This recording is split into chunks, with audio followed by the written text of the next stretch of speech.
ముఖ్యంగా మనకి ఈ యాసంగి వరిలో గనుక మనము సిఫారసు చేయబడినటువంటి ఎరువుల మోతాదుని చూసుకున్నట్లయితే దాదాపుగా మనకి 60 కిలోల వరకు నత్రజనిని, తర్వాత 24 కిలోల భాస్వరము, అదేవిధంగా 16 కిలోల పొటాష్ ఎరువుల్ని మనము వేసుకున్నట్లయితే సరిపోతుంది.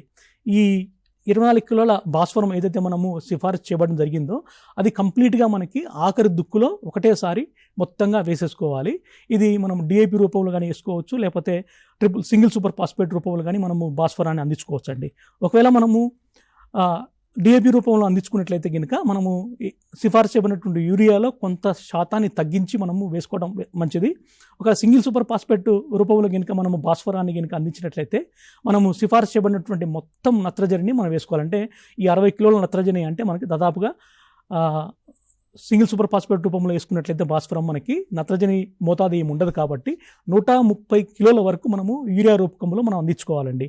అదే కనుక మనం డిఏపి రూపంలో కనుక మనము భాస్వరాన్ని కనుక అందించినట్లయితే మనకి 110 కిలోల వరకు అంటే ఒక 20 కిలోల నత్రజని తగ్గించి 110 కిలోలు మొత్తం టోటల్ పంట కాలంలో మనము వేసుకోవాలి. ఈ మొత్తం సిఫారసు చేయబడిన యూరియాని 3 సమాన భాగాలుగా చేసుకొని మనకి మొదటి దఫ నత్రజని అంటే యూరియాని నాట్లు వేసుకున్న తర్వాత 15 రోజుల తర్వాత వేసుకోవాలి. అదేవిధంగా మిగతా 2 స్ప్లిట్స్ ఏదైతే ఉన్నాయో అంటే 2 సమాన భాగాలు ఉన్నాయో మనకి మొదటి దఫా యూరియా వేసుకున్న 15 రోజుల తర్వాత ఒకసారి, ఆఖరి దఫా యూరియాని మనము ఈ అంకురం నుంచి చిరుపొట్ట దశలో మనం వేసుకున్నట్లయితే సరిపోతుందండి.